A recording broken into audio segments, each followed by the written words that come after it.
할머니, 여긴 젊은 사람들로 북적이는 밤시장인데 좀 조심하셔야죠. 글쎄요, 이러다 넘어지시면 어쩌려고 그래요? 아이고, 날도 이렇게 더운데 괜히 건강 상하시겠어요. 다른 분들한테도 민폐니까 그냥 집에 가시는 게 좋을 것 같은데. 들어서는 순간부터 여기저기서 들려오는 날선 말들은 서울 한복판에 자리 잡은 야시장 특유의 활기와는 어딘가 어긋나 보였다. 현란한 조명 아래 다양한 음식 냄새가 뒤섞여 진동하는 그곳. 젊은 연인들, 외국인 관광객, 친구들과 함께 놀러 나온 대학생들까지 틈틈이 자리를 메우고 있었다. 그 사이를 걸어가는 사람은 올해 73이 된 백옥주 할머니였다. 검정색 치마바지 위에 얇은 카디건을 걸친 차림이 전부였지만 허리는 곧게 펴져 있고 걸음걸이에는 나름의 단정함이 스며 있었다. 할머니 뒤를 졸졸 따라오는 10살 남짓의 손자가 고개를 갸웃거리며 할머니 옷소매를 잡아당겼다. 할머니, 왜 사람들이 할머니 보고 다들 저렇게 말씀하세요? 여기 맛있는 음식도 많고 할머니가 좋아하시는 국수 파는 곳도 있다고 했잖아요. 글쎄 말이다, 세준아. 그냥 조금 시끄러운 곳이라 그런가 보지. 어서 국수나 찾으러 가자. 그러나 한 번 모인 시선은 쉽게 거두어지지 않았다. 지나가던 젊은 남자가 고개를 저으며 친구에게 속삭였다. 요새는 밤시장도 나이 제한을 둬야 하나 몰라. 저렇게 연로하신 분들은 좀 위험해 보이는데. 친구가 힐끔 할머니를 쳐다보며 동조하듯 고개를 끄덕였다마자 무슨 일이라도 생기면 책임도 못 질 텐데. 스태프들이 관리 좀 해야 하는 거 아니야. 손자 세주는 어수선한 분위기를 느끼고는 의아해했다. 할머니, 사람들이 너무 이상해. 그냥 우릴 쳐다보고 뭐라 하고. 괜찮다. 어차피 우린 국수도 먹고 구경도 좀 하고 갈 거야. 신경 쓰지 마. 할머니가 다시 한 발 내딛자 이번엔 노점을 관리하는 것으로 보이는 중년 남성이 다가왔다. 밀짚 모자를 쓴 그는 땀을 흘리며 여기저기 구역을 돌고 있었는데 시선이 딱 할머니에게 고정되더니 이내 점잖은 표정으로 말문을 열었다. 어르신, 안녕하십니까? 여기가 워낙 사람들이 많아서 말이죠. 혹시 무슨 일 있으시면 바로 말씀해 주셔야 합니. 갑자기 쓰러지시거나 하면 위험하거든요. 에이 아저씨, 돌려서 말하지 말고 그냥 직접적으로 말씀하세. 저분 여기서 돌아다니면 사고 날까봐 걱정된다면서요. 옆에서 구경하던 20대 남자가 퉁명스레 끼어들었다. 중년 남성은 민망한 기색으로 한 발 물러서며 고개를 끄덕였다. 뭐 그런 셈이긴 한데 아무래도 사람이 바글바글하니 연로하신 분이 몸이 상하실까봐 저희도 조심스럽긴 합니. 할머니는 중년 남성을 바라보며 부드럽게 웃었다. 고맙네만. 괜찮아요. 나는 그저 손자랑 맛있는 것도 먹고 구경하러 온 거라네. 그 말에 주변에 있던 몇몇이 피식 웃으며 수군댔다. 어르신께서 뭐 드시러 왔다니까. 근데 여긴 조금 시끄럽지 않나? 그러니까. 옆에서 괜히 다치시면 우리가 곤란해. 중년 남성이 예의 바르게 말을 이어갔다. 어르신, 만약 괜찮으시다면 사람이 더 적은 낮 시간을 추천드리고 싶습. 지금은 정말 덥기도 하고 젊은 사람들로 꽉 차서 정신이 없거든요. 낮에야 여기가 안 열잖아. 밤시장인데. 할머니는 담담하게 받아쳤다. 물론 그렇긴 하죠. 그래서 말씀인데 혹시 오늘은 그냥 가셔도. 손자 세준이 할머니의 손을 꼭 쥐고 있었다. 할머니의 표정은 여전히 흔들림이 없었다. 난 멀리서 일부러 세준이 손 붙잡고 이곳을 찾아왔단다. 혼자 있으면 몰라도 손자와 함께라면 괜찮아. 중년 남성은 난처한 얼굴이 되었고 주변 사람들은 그냥 보내지 하는 표정으로 지켜보고 있었다. 어떤 이는 고개를 절레절레 흔들며 말했다. 괜히 여기서 쓰러지시거나 하면 큰일인데. 그러니까 나중에 뉴스라도 나면 곤란하잖아. 할머니는 더 이상 말하지 않고 묵묵히 세준의 손을 이끌고 다음 골목으로 발걸음을 옮겼다 갈 때마다 시선과 비난이 따랐다. 여기저기서 들려오는 말에는 아기가 전부라고 볼 수는 없었으나 마치 할머니의 존재가 시장의 분위기에 맞지 않는다는 식의 묘한 압박이 깔려 있었다. 할머니, 너무 이상해요. 어른이 시장에 오면 안 되는 건가요? 글쎄, 꼭 그런 건 아닐 게다. 그냥 다들 내 건강을 걱정해 주시는 거겠지. 또 동시에 다른 이유도 있겠지만 어느새 좌판 앞에 멈춰 선 할머니는 노릇하게 구워진 꼬치와 여러 가지 전들이 있는 걸 구경했다. 가게 주인은 40대 후반쯤 되어 보이는 여성으로 무표정한 얼굴로 할머니와 세준을 흘끗 보고는 껄끄러운 듯 중얼거렸다. 더운데 괜히 힘드시겠어요. 다른 자리로 가보시는 게. 할머니는 차분히 미소 지으며 답했다. 그냥 한번 맛을 보고 싶어서요. 얼만가요? 여성은 대놓고 한숨을 푹 쉬었다. 어르신 드시다가 탈이라도 나면 저희도 곤란해져요. 그리고 솔직히 요즘 젊은 층 타깃으로 장사하는데 어르신 취향엔 안 맞을 수 있거든요. 그 순간 옆에서 누군가 콧방귀를 뀌었다. 아유, 이런 데서 어르신이 뭘 드셔? 여긴 매운 음식도 많고 기름기 가득한 음식밖에 없는데. 손자 세준이 지지 않고 반박했다. 우리 할머니는 이런 음식 좋아해요. 그리고 할머니 되게 건강하세. 별명도 철인 할매라고요. 여러 사람이 비웃는 듯 헛웃음을 흘렸다. 철인 할매? 에이, 그 나이에 철이는 무슨. 우리 부모님도 70 넘으셨는데 겨우 집 앞 마트 가는 것도 힘들어 하시던데. 그래도 조심하셔야지. 저 연세에 지방질 많은 거 드시면 위험할 수도 있잖아. 지금 막 이 더위에 콜레스테롤 수치 올라가면 어쩌려고. 손자 세준이 다시 입을 뗐다. 할머니는 원래 의사셨거든요. 사람들한테 건강관리 팁도 잘 알려주시고 운동도 열심히 하세. 그러자 갈등을 부추기던 몇 명이 또 웃어댔다. 의사? 의사면 이렇게 무모하게 밤시장에 오진 않을 듯. 혹시 병원에서 정년퇴임하셨나? 근데 이렇게 허름한 차림으로. 할머니는 손자의 말에 약간 놀란 눈빛을 보였다가 조용히 손자 머리를 쓰다듬으며 나직하게 말했다. 괜찮아, 세준아. 너무 신경 쓰지 말자. 가게 주인이 여전히 꺼림칙하다는 듯 말했다. 알겠습. 일단 드리고 싶긴 한데 혹시나 탈이라도 나시면? 어르신 피곤하시거나 어지러우시면 바로 병원 가셔야 해요. 할머니는 씩 웃으며 대답했다. 고맙네. 내 컨디션은 내가 잘 알고 있으니 너무 염려 말아요. 그들은 꼬치와 음료를 간단히 구매했다. 이어서 밤시장의 골목을 조금 더 들어가자 곳곳에서 고소한 기름 냄새, 달콤한 떡 냄새가 세준의 코를 자극했다. 세준이 신이 나서 이리저리 기웃거렸다. 와, 저기 할머니, 저 호떡도 맛있어 보여요. 그리고 옆엔 타코야끼도 있네요. 너무 더운 날에는 너무 기름진 음식 많이 먹으면 속이 더부룩해지기 쉬워. 그래도 하나씩만 맛보고 가자. 할머니는 천천히 주변을 둘러보며 은근슬쩍 주변 사람들에게 몸이 과열되지 않도록 물을 자주 마시라는 조언을 하거나 지금 같은 날씨엔 염분도 어느 정도 섭취해야 한다는 이야기를 했다. 하지만 사람들은 대개 못마땅하다는 듯 대답했다. 어르신, 여기서 그런 말 하시면 좀. 저희가 알아서 먹고 살죠. 건강상담은 병원에서나 받는 거지. 밤시장에선 그냥 맛있게 먹으면 되는 거 아닌가. 손자 세준이 기분 나쁘다는 듯 움켜쥐고 있던 종이컵을 힘껏 쥐었다. 할머니가 좋은 말 해주시는 건데 왜 다들 저렇게 받아들여요? 할머니는 진짜 의사셨다고요. 그러자 옆에서 어떤 남자 손님이 피식 웃으며 대꾸했다. 그리고 그분은 이제 그만두셨잖아요. 은퇴했으면 그냥 편히 쉬셔야지. 왜 여기까지 나와서 잔소리 하세요?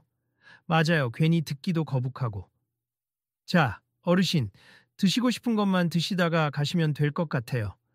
어느 정도 참았던 할머니도 자꾸 손자를 앞세워 자신을 비웃는 태도엔 약간 언짢은 듯했다. 그래도 억지로 미소를 지으며 뒤로 물러섰다. 그래, 내 말이 불편하다면 그만둘게요. 다들 즐거운 시간 보내세. 그렇게 잠시 거리를 두며 한쪽 테이블에 앉아 꼬치를 나누어 먹던 할머니와 세준. 소란스러운 분위기 사이로 어느새 사람이 몰려들어 회전수도 빨라지고 있었다. 그때 할머니가 고개를 갸웃하며 한쪽 노점을 가리켰다. 저쪽에서 파는 분이 얼굴색이 좀 안 좋아 보여. 어디요? 저기. 빨간 티셔츠 입고 꼬치 굽는 아저씨 말이야. 땀을 너무 많이 흘리고 계셔. 실제로 그 공급업체는 반팔 티셔츠가 이미 땀으로 흥건했다. 얼굴은 벌겋게 달아올라 있었고 다른 쪽 손님이 무언가 주문을 해도 잘 못 알아듣는지 예? 예? 하며 얼버무리는 모습이었다. 이윽고 그 공급업체가 중심을 잡지 못하고 비틀거리며 굽던 꼬치를 놓친 채 털썩 주저앉았다. 주변에서 곧바로 아저씨 하는 외침이 터졌다. 몇몇 사람이 달려와 그를 부축하려고 했지만 공급업체는 이미 의식을 잃은 듯 고개를 푹 떨구고 있었다. 앰뷸런스 불러. 큰일 났어. 혹시 심장마비인가? 여름이라 열사병일 수도 있어. 물 좀 갖다 줘요. 사람들이 우왕좌왕하며 소리치고 공급업체 근처는 순식간에 아수라장이 되었다. 몇몇은 휴대전화로 119를 부르기 시작했고 가게를 관리하는 중년 남성도 급하게 달려왔다 하지만 정작 공급업체의 몸을 어떻게 눕혀야 할지 응급조치를 어떻게 해야 하는지 아는 이는 보이지 않았다. 그때 할머니가 벌떡 일어섰다.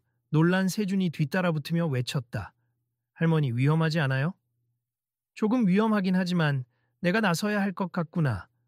할머니는 재빨리 공급업체 곁으로 다가가 군중을 헤집고 들어갔다. 조금만 비켜봐요. 일단 이분 더위 먹고 쓰러진 것 같은데 어디 봅시다. 한 청년이 다급히 말했다. 할머니 괜히 만지면 안 돼요. 전문가가 아닌데 함부로 하면 큰일 날 수도 있어요. 그러나 할머니는 침착하게 공급업체의 상태를 확인했다. 손목맥을 짚고 호흡 상태를 듣고 주변에 있는 사람들에게 지시를 내리기 시작했다. 저기 시원한 물 있으신 분, 물 좀 여기로 부탁드려요. 갑자기 얼음물을 부으면 안 되고 수건에 물을 적셔서 이분 목덜미와 이마를 적셔주세. 네? 아, 알겠습니다. 바로 옆에서 생수병을 팔던 다른 상인이 얼른 물과 수건을 건네자 할머니는 공급업체의 상의를 살짝 풀어주며 상체를 약간 세워 공기가 잘 통하게 했다. 자, 바람 좀 통하게 비켜주세. 그리고 119는 불렀나요? 가게 관리자 중년 남성이 허둥지둥 대답했다. 예, 불렀습 곧 올 거예요. 근데 이거 심각한 거 아니겠죠? 너무 놀라지 말고 일단 열사병 증세가 맞는 것 같아요. 의식이 잠깐 잃은 상태지만 맥박은 아직 괜찮고 호흡도 느리긴 해도 막힌 것 같진 않아요. 그래도 병원에서 정밀 검사는 받아야 해요. 주변의 사람들은 의아한 눈으로 할머니를 쳐다봤다. 어르신, 이런 응급처치 어떻게 이렇게 잘하세요? 아까 의사셨다고 했는데 진짜였나 보네? 믿기지 않는데 행동이 꽤 전문적이네. 할머니는 공급업체의 상태가 어느 정도 안정되는 것을 확인한 후 이마와 목에 계속 시원한 물을 적신 수건을 교대로 대주며 차분한 목소리로 말했다. 자, 숨을 크게 쉬세. 괜찮아요. 지금 탈수와 열사병 증상이 섞여서 기절하신 거니까 조금 있으면 의식 돌아올 거예요. 땀이 너무 많이 났을 때 수분이랑 염분을 보충 못하면 이렇게 위험해질 수 있답니. 몇 분 뒤 공급업체가 가늘게 눈을 떴다. 힘겹게 눈동자가 흔들리며 주위를 둘러보자 할머니가 바로 손을 잡아주었다. 정신 드시나요? 괜찮습니다. 곧 구급차가 올 거예요. 공급업체는 헛기침을 하면서 겨우 목소리를 냈다. 아, 제가 갑자기 어지러워서 감사합니다. 저 좀 살려주셔서.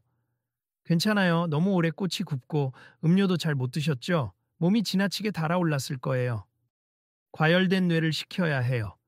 사람들은 그 모습을 지켜보며 경탄과 안도의 속삭임을 주고받았다. 아까까지 여긴 어르신이 올 곳이 아니다라며 비웃던 이들도 점차 분위기가 바뀌었다.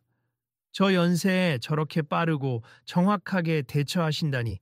와, 나도 그냥 응급처치법 배웠어도 이렇게까지 못했을 것 같아. 예전에 진짜 의사셨나 봐. 괜히 헛소문이 아니었네. 중년 남성 관리자가 한 걸음 다가와 머리를 조아렸다. 어르신, 아니 선생님, 정말 감사합니다. 저희가 대비가 너무 부족했네요. 현장에서 이런 응급 상황이 생기면 제대로 조치를 취해야 하는데 아유 아닙니. 저도 그냥 대충 기억에 의존해서 한 거예요. 할머니의 목소리는 여전히 차분했지만 가볍게 미소가 번졌다. 한낱 노인이 아니라 전문적인 지식을 갖춘 경험 많은 사람의 흔들림 없는 태도였다. 사람들은 이제 할머니를 바라보는 시선이 달라져 있었다. 몇몇이 다가와 조심스럽게 물었다. 진짜 의사셨어요? 어느 병원에서 근무하셨는데요? 할머니가 아니었다면 저 아저씨 큰일 날 뻔했어요. 정말 대단하세. 예전에 들은 바로는 연세 많으신 분이 여기에 자주 오신다던데 혹시 그분이신가? 하지만 할머니는 대답을 짧게 했다. 아주 오래전에 서울에 있는 큰 병원에서 근무했었지요. 이제는 은퇴하고 쉬는 몸이지만 필요한 순간에 도울 수 있어 다행이네요. 말을 끝내자마자 사이렌 소리가 들렸고 구급차가 도착해 공급업체를 이송하기 시작했다. 구급대원 2명이 내려와 신속히 들것에 공급업체를 눕혔는데 할머니의 응급조치가 도움되었다며 감사 인사를 전했다. 할머니께서 맥체크랑 간단한 처치를 하셔서 큰 고비는 넘긴 것 같습. 정말 감사합니. 그 모습에 구경하던 이들은 박수를 치기 시작했고 소문은 금세 시장 구석구석으로 퍼졌다. 할머니가 쓰러진 상인을 살렸다는 이야기에 몇 분 전까지만 해도 비웃던 이들도 눈을 동그랗게 떴다. 어느새 호떡 가게, 타코야끼 가게, 그리고 각종 주점 앞에 모여 있던 인파가 하나둘 할머니에게 시선을 보냈다. 의사 할머님이셨대. 와, 몰라보했고 무례하게 굴었네. 다시 생각해보니 아까도 사람들한테 물 많이 마시라고 하시더니 역시 경험에서 나온 말씀이셨나 봐. 손자 세주는 할머니 곁에 바짝 다가서서 별처럼 반짝이는 눈빛으로 외쳤다.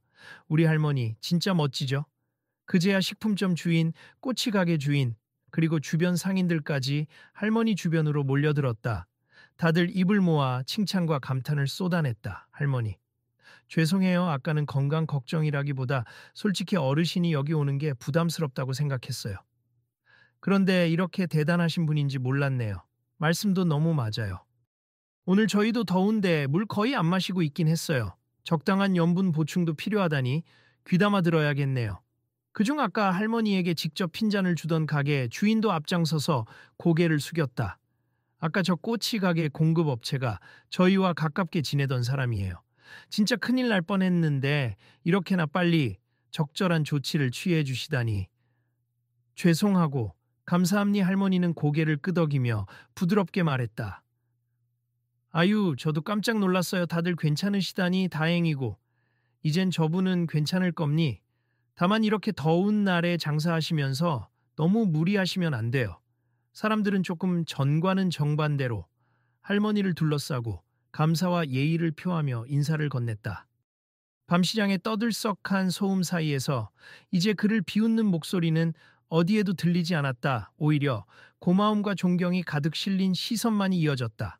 다른 상인들과 손님들이 일제히 자리를 정비하는 동안 할머니와 세주는 잠시 휴식을 취하기 위해 한 그늘진 테이블에 앉았다. 땀을 훔치며 할머니는 그제야 긴장이 풀린 듯 가슴을 쓸어내렸다. 휴.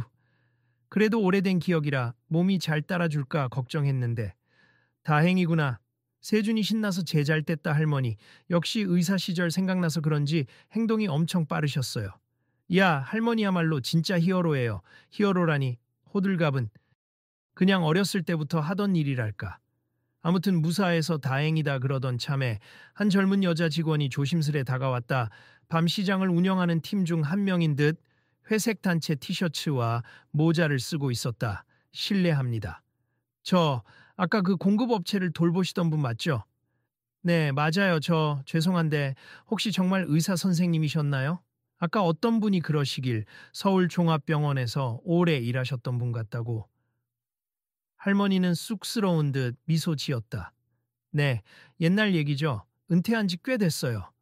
와, 어쩐지 제가 간호학과 학생이라서 아까 할머니가 하시는 걸 보고 혼자 엄청 감탄하고 있었어요. 뭘 어떻게 하시나 봤는데 이론 교과서랑 거의 똑같더라고요. 이론은 실전과 다를 수 있지요. 그래도 배워두면 좋은 것이 저런 응급 상황에 도움이 된다는 거예요. 직원은 해맑게 웃으며 휴대전화로 뭔가를 찾는 듯 했다. 잠깐만요. 혹시 백옥주 선생님이세요? 이름까진 어떻게... 제가 검색했거든요. 옛날 뉴스 기사에 백옥주 박사, 국내 열사병 응급치료 매뉴얼 공로로 표창장 수상이라고 나온 게 있어요. 사진이 조금 희미하지만 안경 쓰신 모습이 지금이랑 닮으신 것 같아서요.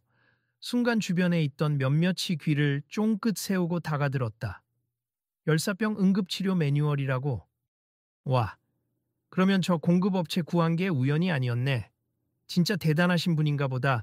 할머니는 손사래를 치며 말렸다. 에이, 너무 옛날 얘기라. 요즘 기준으로 보면 누가 됐든 공부해서 아는 내용일 거예요. 하지만 직원은 흥분을 감추지 못했다. 그 공로가 아무나 할 수 있는 건 아니에요. 제가 간호학 전공이라 잘 아는데 열사병 처치에 대한 매뉴얼은 진짜 중요한 업적이거든요. 점점 더 많은 사람들이 그 얘기를 듣고 이리저리 소문을 퍼뜨렸다. 밤시장의 매니저 역할을 하던 중년 남성도 다가와 놀란 얼굴로 물었다. 정말 서울종합병원에 계셨던 백 박사님이세요? 저 저도 옛날에 실습 때 우연히 들은 적이 있는 이름인데 할머니는 작게 웃으며 고개를 끄덕였다. 그 시절에는 내가 박사라는 호칭으로 불리긴 했었죠. 정식 교수직을 맡진 않았고 병원에서 여러 연구와 임상시험을 했었답니 순간. 길 건너에 닭강정 가게 주인이 손뼉을 치며 외쳤다. 아이고, 그래서 그 공급업체가 괜찮았나 봐요.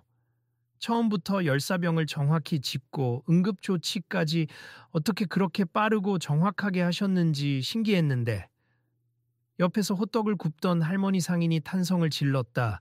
내가 이런 분을 몰라 뵙고 아까는 잘 모른다고 함부로 말씀드렸네요. 정말 죄송하고 또 감사합니. 그제야 쭈뼛거리며 다가온 사람이 있었다. 바로 조금 전까지 할머니에게 나가달라. 이곳은 어르신이 있을 자리가 아니라고 딱 잘라. 말했던 그 관리팀 리더 격인 인물이었다. 그는 모자를 벗고 잔뜩 주눅든 목소리로 말했다. 제가 아까 정말 불손하게 굴었죠. 뭐랄까. 솔직히 어르신들이 많이 오는 장소는 아니기도 하고 젊은 사람들 노는 곳이니 지켜주자 정도로 생각했는데 듣고 보니 제가 너무 무례했네요. 뭐 그런 의도도 이해해요. 괜히 저 때문에 민폐가 될까 싶었겠죠. 하지만 모두가 함께 즐길 수 있는 곳이 되면 참 좋을 텐데 말이죠. 남자는 고개를 푹 숙이더니 거듭 사과했다. 죄송합니. 정말 몰라 뵈었네요. 의료에 대한 지식도 없으면서 괜히 위협이 될까봐 편견을 가지고 저희가 경솔했어요. 아니에요. 아까도 말했듯 저도 저 나름대로 조심하긴 했어야 했죠. 걱정 끼쳐드렸다면 제가 죄송하기도 해요. 사람들 사이에 왠지 모르게 차가웠던 온기가 스르륵 녹아내리며 좀 더 따뜻한 공기가 흐르기 시작했다. 한바탕 소동이 가라앉고 사람들은 여전히 할머니의 과거 이력을 궁금해했다. 누군가는 기자처럼 들떠서 이리저리 물어댔고 누군가는 조심스럽게 이전 업적을 되짚어 보려 했다. 정말 의사셨던 건 맞고 또 연구 활동도 하신 걸 보면 엄청 유명하셨을 것 같은데 왜 지금은 이렇게 밤시장에 오시나요? 그러게요. 계속 병원에서 일하셔도 되셨을 텐데 그 질문에 할머니는 잠시 뜸을 들이다가 손자 세준과 눈을 마주쳤다. 세준이 가만히 할머니의 손을 꼭 잡으며 작은 목소리로 말했다. 할머니, 말씀해 주셔도 돼요. 주변이 조용해지자 할머니는 씁쓸하지만 담담한 표정으로 이야기를 시작했다. 사실 나는 병원에서 꽤 오랜 세월을 보냈어요. 연구도 좋았고 임상 진료도 보람찼죠. 그런데 어느 날 우리 가족이 큰 사고를 겪었어요. 아들 내외가 교통사고로 세상을 떠나고 손자가 홀로 남았죠. 사람들은 숨죽인 차에 듣고 있었다. 세주는 고개를 푹 숙이고 할머니의 손을 더욱 세게 쥐었다. 그 사고가 있고 나서 내가 진짜로 소중히 여겨야 할 게 뭔지 다시 생각하게 됐어요. 예전에는 환자를 살리고 연구 성과 내고 명예를 얻는 게 전부인 줄 알았거든요. 하지만 손자를 내가 직접 돌봐야겠다는 마음이 강해지면서 병원 생활과 연구는 어느 정도 정리해야겠다고 결심했어요. 사람들은 일제히 수긍하듯 고개를 끄덕였다. 어떤 이는 눈시울을 붉히기도 했다. 명예나 업적도 물론 중요하지만 가족이 우선이셨군요. 할머니는 작게 웃으며 대답했다. 가족을 잃는다는 건 내가 쌓아온 모든 것이 의미 없다는 걸 깨닫게 하는 아주 큰 사건이었어요. 난 남은 인생을 세준이에게 주고 싶었고 내 능력이 필요한 곳이 있다면 상황에 따라 도와주면 된다고 생각했죠. 손자 세준이 할머니를 바라보며 흐트러진 목소리로 말했다. 할머니는 제가 힘들어할 때마다 꼭 곁에 있어 주셨어요. 병원에서 밤새 일하던 시절엔 집에 잘 못 오셨다고 했는데 이제는 저랑 많은 시간을 보낼 수 있게 됐죠. 여기저기서 작게 하는 탄성이 흘러나왔다. 사람들은 더는 왜 그런 선택을 했냐며 납득하지 못할 이유를 묻지 않았다. 오히려 저마다의 경험과 감정을 투영한 듯 공감 어린 눈으로 할머니를 바라봤다. 매니저가 작게 한숨을 내쉬며 고백했다. 저도 사실 부모님이 편찮으셔서 정작 필요할 때 주위에 못 있었던 적이 있어요. 그런데 이 얘기를 들으니 참 부끄럽네요. 어르신께서 따뜻한 마음으로 손자와 시간을 보내기 위해 병원도 그만두셨다니 대단하십니 대단할 것까지야. 누구나 인생의 우선순위를 바꿀 때가 있는 법이죠. 할머니는 그렇게 담담하게 말했지만 주변 사람들은 오히려 감동에 젖었다. 특히 아까 처음에 핀잔을 주던 몇몇은 더 작아져서 조용히 고개를 숙이고 있었다. 저희가 선생님처럼 훌륭한 분을 어떻게 대했는지 정말 돌아보게 되네요. 죄송합니 지금 보니 이곳 밤 시장에도 어르신이 오시면 안 된다는 법이 있는 건 아니니까요. 손자 세주는 할머니 옆에서 한껏 자랑스러운 표정을 짓고 있었다. 그 뒤로 시장의 전체 분위기가 달라졌다. 아까까지는 할머니를 부담스러워하던 상인들마저 적극적으로 다가와 할머니 이거 드셔보세요라며 음료나 간식을 건네주었다. 할머니 여긴 제가 조금 덜 맵게 해봤어요. 70 넘어도 이 정도는 괜찮으실 거예요. 아이고 더운 날에 단 거 하나 드시면 기운 나실 거예요. 처음에는 일부러 특별 대우하는 게 어색하기도 했지만 사람들의 호의가 진심이라는 걸 알게 되자 할머니도 적당히 받아들였다. 몇몇 상인들이 할머니 곁에 모여 호기심 가득한 표정으로 물었다. 혹시 저희도 간단한 건강 팁 같은 거 배울 수 있을까요? 여름에 장사하다 보면 정말 힘든데 별로 물을 안 마시게 되거든요. 그래서 옆에서 우리 가게 직원이 자꾸 쓰러질까봐 걱정이에요. 땀을 그렇게 많이 흘리는데 막상 물 마시라고 해도 일이 바쁘니 잘 못 마시더라고요. 할머니는 환한 미소를 지으며 조곤조곤 설명해주기 시작했다. 여러분, 이렇게 땀을 흘릴 땐 물만 마시는 것보다는 소금물이나 이온 음료 같은 걸 조금씩 섭취하는 게 좋아요. 전해질이 빠져나가니까요. 그리고 중간중간 음식을 먹어줄 때 너무 뜨겁지 않은 걸로 천천히 드시는 게 중요해요. 기름진 음식도 너무 과하게 드시지 말고. 사람들은 고개를 끄덕이며 열심히 귀를 기울였다. 아까까지만 해도 잔소리 말라던 이들이 이제는 더 알려주세요. 더 하고 매달리는 모양새가 되었다. 그리고 그 광경을 조금 떨어진 곳에서 가만히 지켜보던 한 남자가 있었다. 바로 시장 운영팀에서 가장 먼저 할머니에게 불쾌한 말을 던졌던 권위적인 태도를 보이던 그 관리팀 리더였다. 그는 한동안 머뭇거리다가 결국 천천히 다가왔다. 어르신, 아니 선생님, 할머니가 고개를 돌리자 남자는 잔뜩 죄송한 표정을 하며 이어갔다. 제가 정말 할 말이 없네요. 솔직히 말씀드리면 저희 시장은 젊은 층을 타깃으로 홍보를 해왔거든요. 그래서 어르신들이 오시면 혹시 사고라도 날까, 괜히 문제 생길까 하는 두려움이 있었어요. 특히 한 번은 다른 야시장에서 어르신이 넘어지셔서 크게 다치신 일이 있었는데 그게 유명해져서요. 그랬군요. 이해합니. 운영팀 입장에서 안전 문제가 가장 걱정됐겠죠. 남자는 고개를 끄덕이며 말을 이었다. 맞아요. 그래서 웬만하면 안 오시는 게 좋겠다고 생각했던 건데 오늘 선생님 보니까 제게 있던 편견이 얼마나 어리석었는지 알겠어요. 정말 죄송합니 사과받아요. 그리고 나처럼 괜찮은 사람도 있고 정말 몸이 약하신 분도 계실 수 있죠. 그렇지만 그건 나이와 상관없이 모두가 안전하게 즐길 수 있도록 신경 써야 하는 문제 아닌가요? 남자는 멈칫했다가 결연한 표정으로 대답했다. 그렇네요. 저희가 나이에만 초점을 맞춰서 일괄적으로 막으려 했던 게 문제였어요. 앞으로는 더 다양한 분들이 즐길 수 있게 배려하도록 하겠습. 정말 감사하고 또한 죄송하다는 말씀 꼭 드리고 싶어요. 할머니는 가볍게 웃으며 고개를 끄덕였다. 고맙습. 나도 여기가 안전하게 운영되는 게 좋으니까 같이 노력합시다. 그들은 그렇게 작은 악수를 나눴다. 남자의 표정엔 안도와 다짐이 함께 어린 듯 보였다. 이제 사람들은 완전히 달라진 눈빛으로 할머니와 세준을 대하고 있었다. 손자 세준이 호기롭게 외쳤다. 할머니, 우리 지금부터 자유롭게 시장을 구경해도 되겠죠? 아무도 뭐라 안 하실 것 같은데, 그러게. 이런 사건이 끝난 뒤엔 오히려 다들 환영해주니 신기하네. 할머니, 그럼 아까 못 먹었던 국수도 먹어볼래요? 저기 구석에 국수집이 있더라고요. 둘은 국수 파는 노점을 찾아갔고 가게 주인은 먼저 다가와 서툰 사과를 건넸다.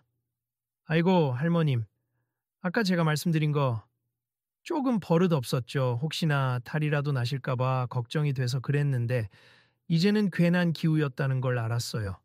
아유 괜찮아요. 점심때부터 장사하셨을 텐데 힘드실 텐데도 손님 걱정을 해주셔서 고맙네요. 가게 주인은 별다른 말을 못하고 얼굴을 붉히며 재빨리 물과 시원한 오이냉국 같은 것을 내왔다. 저희 국수에는 이렇다 할 특색은 없지만 마음 편히 드셨으면 좋겠어요. 바로 드릴게요.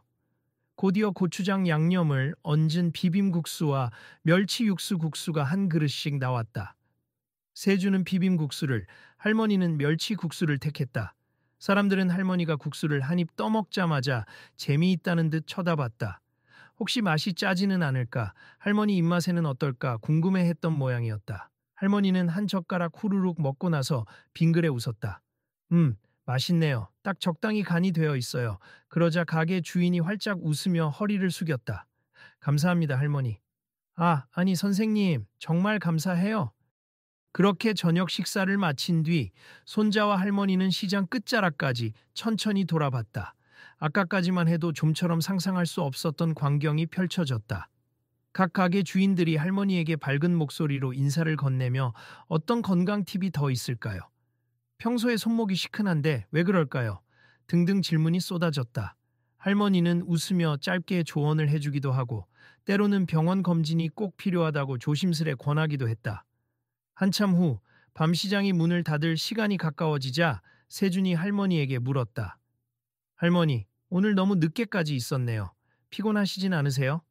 좀 피곤하긴 한데 그래도 괜찮아. 오늘 참 뜻깊은 날이었네. 그때 아까 공급업체가 이송된 뒤로 잠깐 자리를 비웠던 밤시장 운영팀 관리자들이 다시 나타났다. 그들 사이에는 아까의 관리팀 리더도 있었다. 이번에는 모두가 진심 어린 환대로 할머니 앞에 섰다. 선생님, 오늘 정말 많은 걸 배웠습. 저희도 앞으로는 다양한 연령층이 좀 더 편안하게 오실 수 있도록 그분들을 위한 배려 방안을 마련하려고 해요.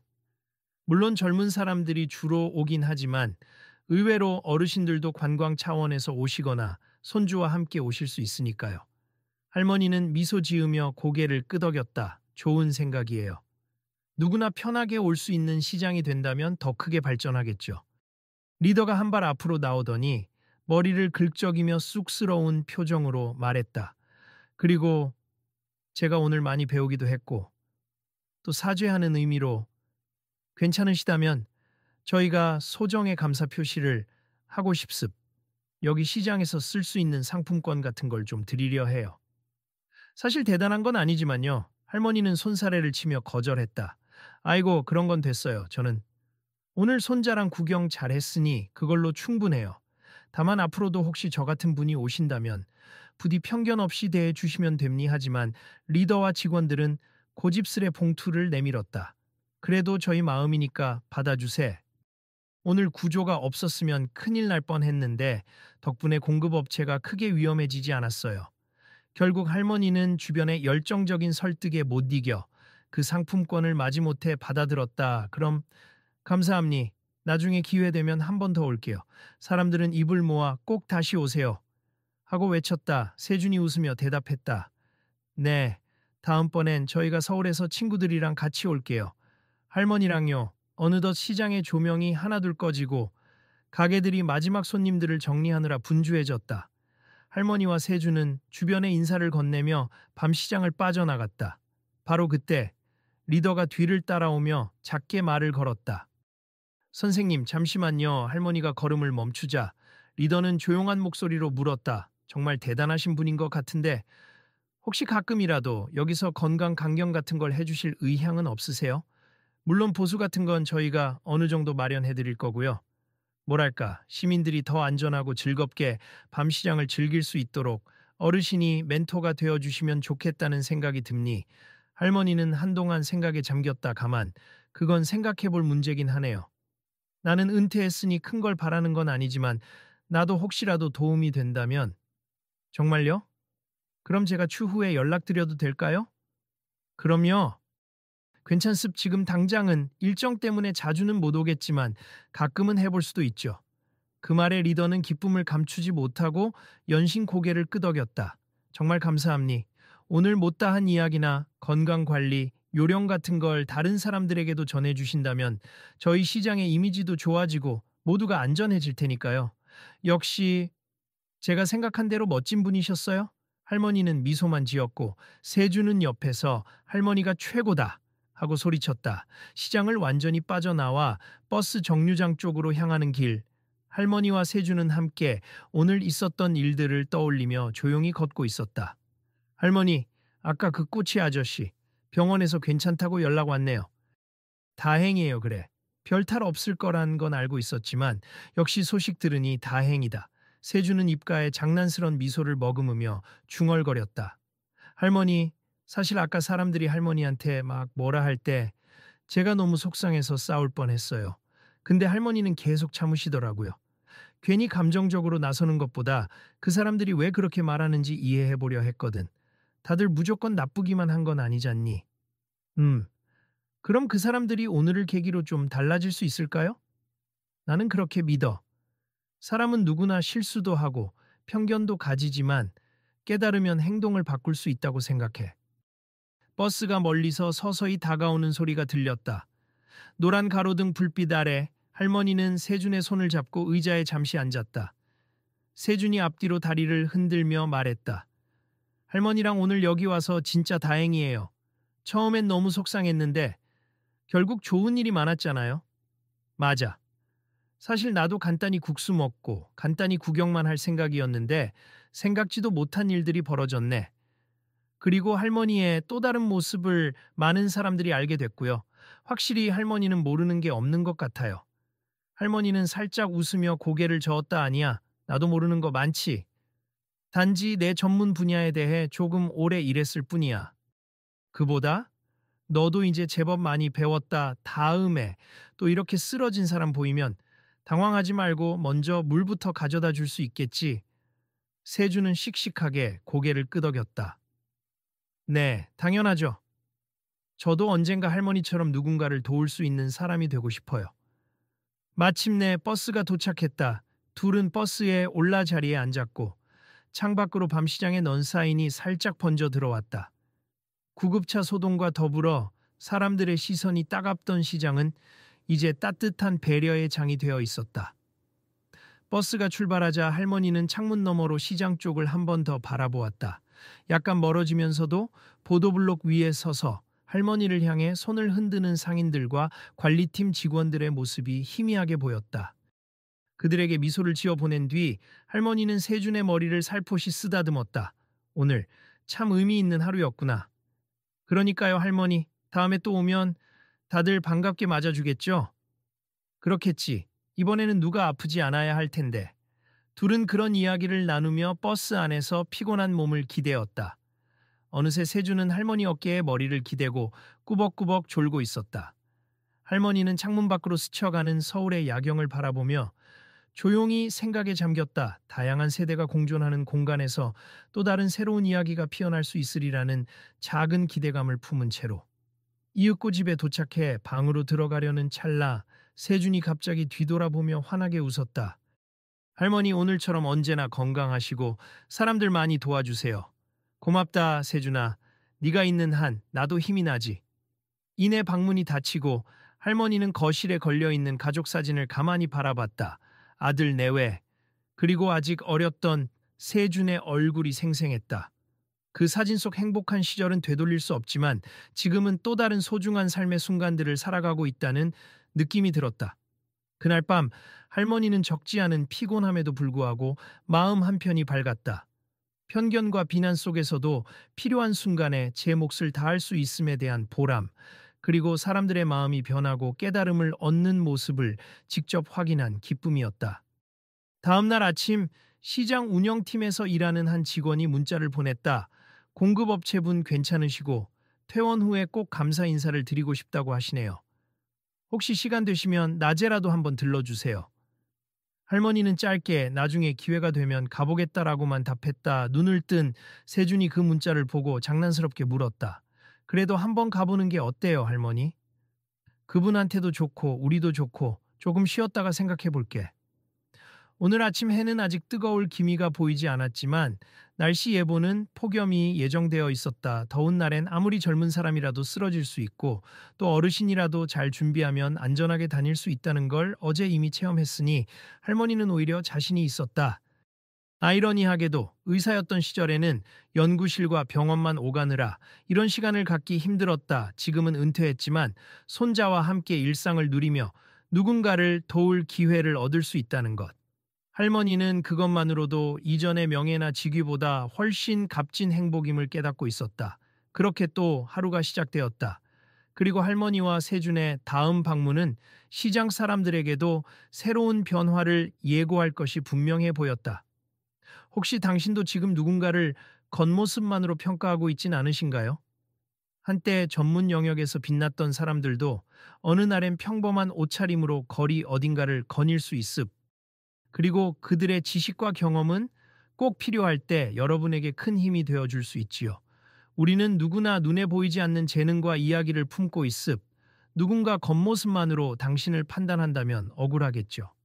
마찬가지로 당신도 타인의 내면과 역사를 쉽게 간과하고 있진 않은지 돌아볼 때임니 겉으로는 평범해 보여도 그 사람의 지난 업적과 경험은 언제나 놀라운 가치를 지닐 수 있음. 이 이야기에서 보았듯 작은 편견이 큰 갈등으로 이어지기도 하고 작은 배려가 큰 변화를 일으키기도 합니. 당신은 어떠신가요? 편견을 가진 적은 없었는지, 혹은 자신이 가진 능력을 숨기고 평범한 삶을 선택한 이유가 있는지 지금 돌아보세. 겉모습만으로 다른 사람을 판단해 본 적이 언제인가요? 당신이 간과했던 누군가의 숨겨진 재능은 무엇이었나요? 만약 오늘 같은 상황이 눈앞에 펼쳐진다면 어떻게 행동하시겠습니까? 스스로도 모르는 숨은 재능이 당신 안에 있을지 모릅니 그 가치를 어떻게 발견하고 나눌 수 있을까요?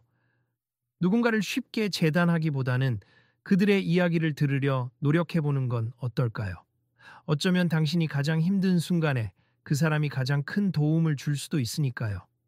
이 글을 읽고 떠오르는 감정이나 생각이 있다면 주변 사람들과 나누어 보세. 작은 나눔이 커다란 변화를 만드는 첫걸음이 될 것입니다.